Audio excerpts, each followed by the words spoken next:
Sunday afternoon இன்றைக்கி husband நேரமாக cricket match விளையாடுறதுக்காக போயிட்டு ஆஃப்டர்நூன் தான் வந்தாங்க. வீட்டுக்கு வரதுக்கே 1:00 கிட்ட ஆகிடுச்சு. என்ன தான் வீக் டேஸில் ஃபுல்லாக நம்ம நான்வெஜ் சமைச்சு சாப்பிட்டாலும் இடையில சண்டே அதுமா நான்வெஜ் இல்லைன்னா அந்த டேவே கம்ப்ளீட் ஆகாது நமக்கு. ஸோ அதனால் எவ்வளோ லேட் ஆனாலும் பரவாயில்ல, போய் தயவு செய்து சிக்கன் வாங்கிட்டு வாங்க அப்படின்ற மாதிரி பிளான் பண்ணிவிட்டு கீ ரைஸும் சிக்கன் சுக்காவும் பண்ணிடலான்னு பிளான் பண்ணோம்.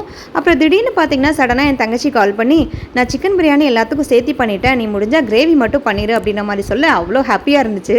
இந்த மாதிரி டைமில் யாராவது சமைச்சு தரேன், அதுவும் நான்வெஜ் சமைச்சு தரேன்னு சொன்னால் நம்மளுக்கு அந்த ஃபீலே பயங்கரமாக தான் இருக்கும். உங்களுக்கும் அந்த எக்ஸ்பீரியன்ஸ் இருந்தால் கண்டிப்பாக சொல்லுங்கள். 1 kg சிக்கன் வாங்கிட்டு சுக்கா பண்ணியாச்சு. தச்சுக்குட்டிக்கு மட்டும் மட்டன் வாங்கிட்டு வந்தோம் 1/4 கிலோ.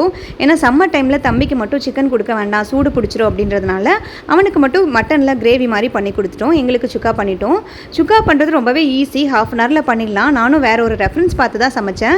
டேஸ்ட்டு பயங்கரமாக இருக்கும், ஆனால் ஈஸியான ப்ராசஸ் தான். ஃபஸ்ட்டு எல்லா மசாலாவும் ஆட் பண்ணி ஸ்டோர் பண்ணி வச்சுட்டு தாளித்து அந்த சிக்கனை ஆட் பண்ணிவிட்டு ஒரு 1/2 அன் ஹவர் வரைக்கும் வேக விட்டோம்னா செம்மையாக ரெடி ஆயிரும். கண்டிப்பாக ஈஸியாக குயிக்காக சமைக்கிறவங்க சிக்கன் சுக்கா ட்ரை பண்ணி பாருங்கள், சூப்பராக இருக்கும்.